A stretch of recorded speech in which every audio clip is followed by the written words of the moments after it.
Hello, everybody. Today I'm here with another episode of Disney Sorcerer's Arena. This time we're going to be showcasing Felix as well as Dale and the costume for Calhoun, the wedding day Calhoun. It is unfortunate that I unlocked Dale before Vanellope, so I felt as though I should, do it with Dale and Felix instead. If I would have brought in Vanellope, then we would have had all three Wreck-It Ralph characters there. So yeah, I'm pretty interested to see what Dale and Felix are like, and then also take a look back at Calhoun and see what she's all about. Also, I need to mention, I recorded this entire video already, and the audio got all messed up. I just didn't have it completely connected, so with my microphone and my earbuds I usually use, it did not go through that. It actually went through the computer itself, and it was just awful. I tried to upload it and just pretend like it'd be okay, and I listened back to it, and it's just like it's unbearable to listen to. So I figured it was pretty much necessary for me to record over it again. So because of that, I won't be able to read the specific things about their skills, but I will be pulling it up on screen so you can read it yourself if you'd like. And I've already experienced all this in real time. So I also mentioned here that I unlocked the Ascension campaign. I got exactly 900 stars. But if we're actually going into the Ascension campaign, you can see it requires Hunchback of Notre Dame characters. This is not what I was expecting. This is basically like an extension of some of the events. And for Hunchback, I guess it's especially good because, we only have the tower event, not an actual event. But I was just not expecting the Ascension campaign to be like this. I thought it'd be more like the other main campaigns. It's very strange. I don't know how to feel about it. But I kind of just scroll through them to see what everything requires. For a good amount of it, it's just the Hunchback of Notre Dame characters. And then after that, for some reason, it goes to Toy Story 3. Like, such a random choice, in my opinion. I don't know specifically why they chose those two in particular. And then there's one like Final Battle against Sorcerer's Arena, Hades, and Mickey that allows you to use any character as long as they're at tier 8, which I don't have any yet right now, but kind of the point of the Ascension campaign is you're getting all of those things that you can use to level up your characters to level 8, so you'd probably have a good amount of stuff for them by the time you get through that campaign. So anyways, I have all the 3 stars I really need at the moment, so that wasn't really my focus through these levels. I kind of just picked levels that I either needed gear from or character tokens. So then I just need to select all 3 of the characters, and I feel like I'm not gonna have a lot to say. I played quite a lot of levels, I feel like, and I came to a pretty quick conclusion on my thoughts on all the characters. So I don't know, maybe if I feel like I just have nothing else to say, I'll just end the audio part early and then just let the rest of the video play out. I don't really know. Anyways, let's go in here. We bring in Hero and Go-Go as well. My 2 staples, and Go-Go's able to take out the first row right away. So first up, we get Calhoun here. My thoughts on Calhoun. I end up really liking the turret. I guess I don't know if you'd call it a turret. I don't know what specifically you would call it, but that's basically what it is. It has the ability to taunt, which is pretty great. And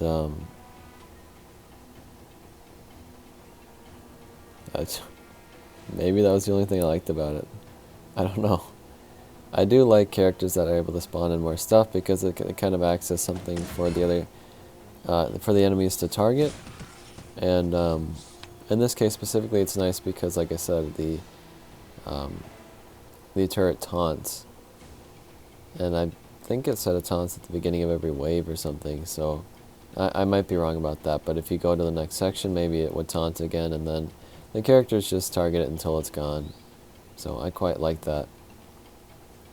And then her second, like, not basic, but the next move after that is just kind of like a shot that does multiple hits, similar to something of like Zerg, I would say. And then her basic attack is, of course, very basic.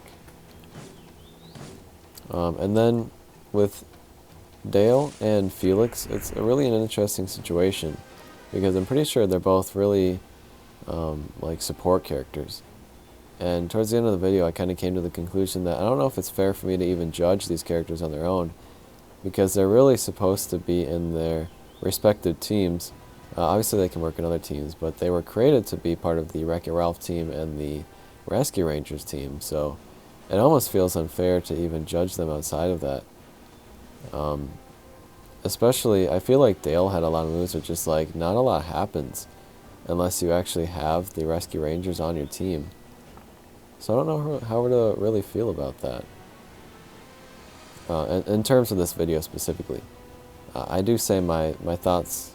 I guess I had said my thoughts on their moves, and I'll try to remember specifically what I thought about them.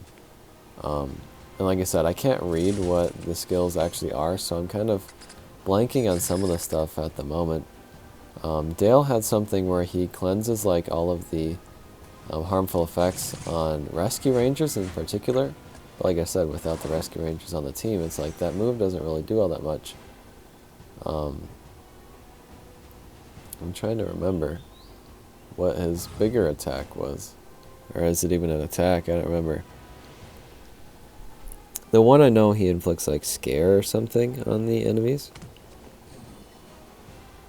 That big one, yeah, I don't remember what that is specifically. There's all the scare on all of them. I think that's the same one that cleanses, if I'm remembering correctly.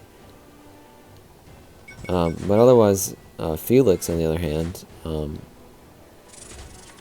he has a lot of healing moves, like even his basic attack heals, which is not something I think a lot of characters are gonna have or already have. I don't know if there are any other characters that heal with their basic attack, so it's pretty interesting to see stuff like that. And then his second move is seemingly just a healing one. I just watched him use it, and I couldn't tell what else had happened other than that.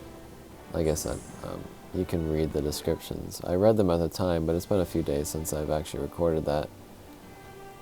And then he has a really big move that I think I only got to use like once in the duration of the video.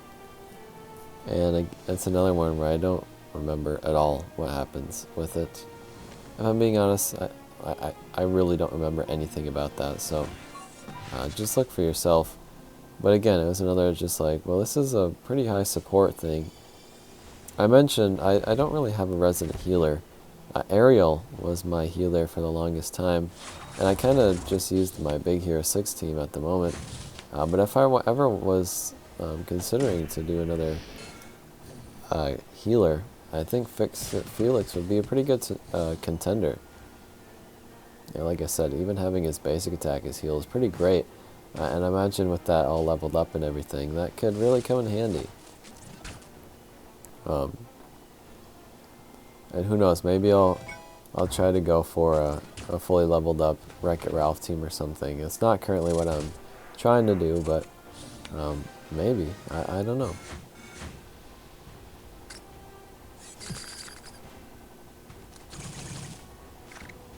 So yeah, I feel like I said the majority of what or like the gist of what I talked about in the video.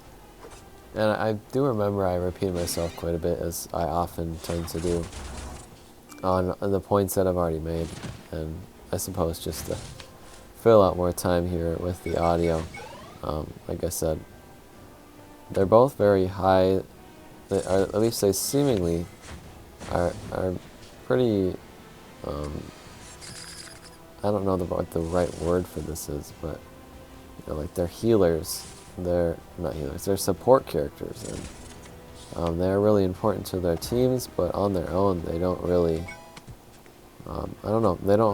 They don't do anything special in particular.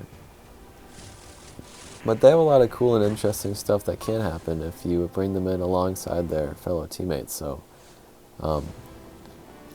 that's not really what my showcase videos are about. So it is unfortunate that that kind of works out that way. But if I'm ever to do a team video on either of the teams that I'm showing here today, we'll get a much better look at them. And I'm sure there are plenty of videos online that are already showing stuff like that, if you are that genuinely curious. And then Wedding Day Calhoun ended up being my favorite just because the turret. The turret's my new favorite character, I think. And like I said, it's not even like that great. It kind of just reminds me of like Raja in a way, where it just gives the enemy something else to target. To use their big hits on something that isn't your own characters, I typically like that move on my team. It's pretty annoying when it's used against you in like a PvP setting, but it's pretty great when you get to be the one controlling it. You can see here as well, I'm pretty sure I'm going into the Grand Campaign as well. I don't remember specifically why I decided to do that. Either because I wanted to play more levels and I was out of stamina, or I really don't know what the reasoning was. It might have just been that I was out of stamina and I wanted to keep playing more levels or something. And then I really do like the costume for Wedding Day Calhoun. It's one of my favorites, actually. I think she looks pretty cool in that. And it's a pretty stark contrast from her normal outfit.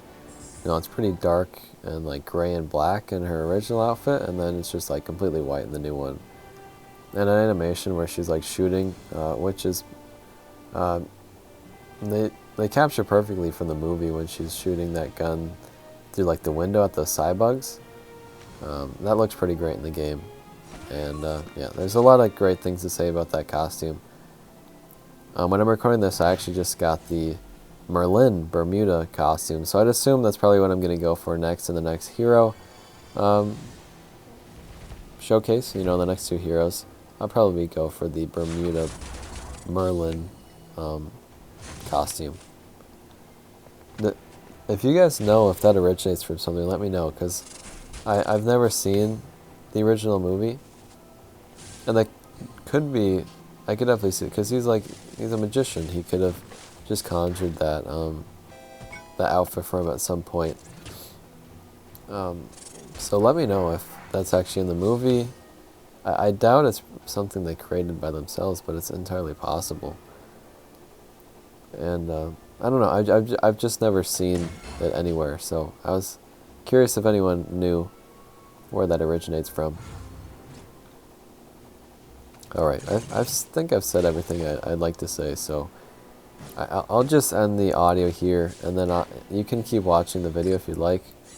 I just kind of play through some more of the stuff. I remember if I talked a lot at the end, so I might just cut it short as well once I finish playing through these levels.